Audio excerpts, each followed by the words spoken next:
Hi, this is Greg Reid from whoisgregreid.com. Today we're looking at the very beginning of the year 2011, and are we going into this year with anticipation or are we looking at it with hesitation?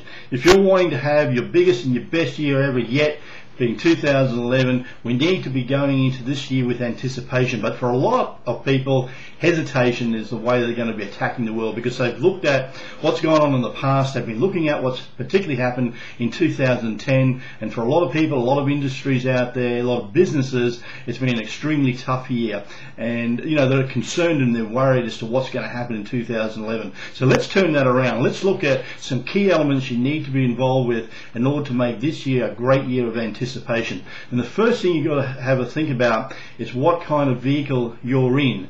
Is the vehicle that you're in going in the direction that you want to go in? In other words, are you in a vehicle that if you're wanting to move forward, if you're wanting to make this year your biggest and your best year yet, are you in the correct vehicle? Now, everyone's in a vehicle. Everyone's in a career, a job, a profession, a business. So we're all in a vehicle, but is it the right one for us? If we're wanting to move in a certain direction, if we're wanting to move forward, we need to be in a vehicle that is moving forward. And a lot of industries, particularly out there, since the GFC's taken a grip of the world, haven't been going in that right direction. They've in fact been going backwards. So again, have a good look at the vehicle that you're in and decide for yourself, am I in the right vehicle? Is it taking me in the direction that I want to go in, particularly now in 2011, giving me this year of anticipation? The second thing we need to look at is how fast is that vehicle really going? Is it going the speed that I want it to go at? Now again, for some people, they need that speed to be going extremely fast because the GFC, and particularly 2010, has been tough. And they've got to come out of the blocks extremely fast in 2011 in order to financially survive.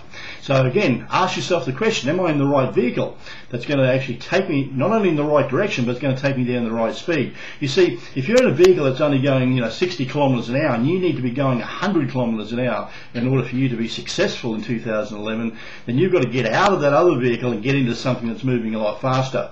A lot of people have the misconception that by just getting into a vehicle, they're going to be able to make it go faster. Well, it's not the case.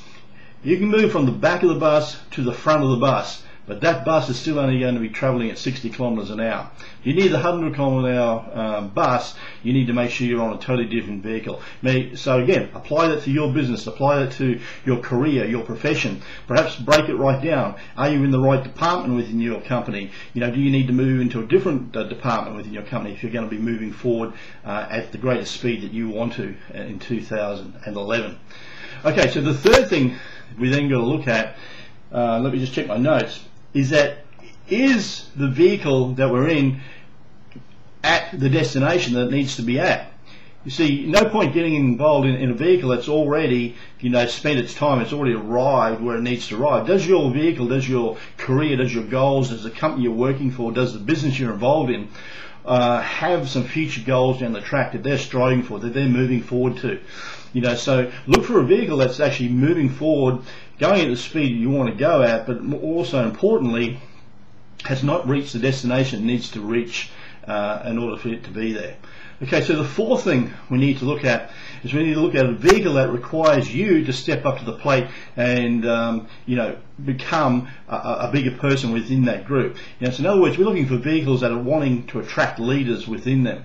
So again, whether you're in the company or in your own particular department, maybe you're in real estate, are you going to be able to step up and become perhaps a mentor within your own real estate division? Perhaps you might want to take a sales management role. Perhaps in the property management division, are you now going to step up and become one of the senior property managers, or perhaps go out there and mentor and help those more junior members within your team? So looking for a vehicle that actually provides sales leadership opportunities is critical if you're going to get in the right vehicle, moving in the right direction for you. And finally, the fifth thing that we need to consider is that does this vehicle success rely upon you being a part of it? And what I mean by that is that, you know, the critical part of the success of the vehicle is that you are involved and you are actively working in that business, and it's the reason that why this business is successful. Again, there are a lot of businesses out there that unfortunately don't give you that expansion, don't allow you to expand and to grow. So again, if that's not part of your goals or your aspirations in 2011, make sure you get into that right vehicle. I hope these little tips have been thought-provoking for you. They've opened up your eyes, and that they're going to give you a year of anticipation and not a year of hesitation. If you've liked what I've spoke about today, why not go back to my website, whoisgregreed.com, leave me a comment, and just a little upside, you may find a vehicle back there that could help you not only move in the right direction, certainly move at the speed you want to be moving at, has definitely not arrived at its destination, has certainly got aspirations for bringing you on as a leader, and yes, you will be a critical factor in making that a success. I hope you've had a great day, and I hope you've got some good tips out of this. I look forward to catching up with you again in the very near future. Bye for now.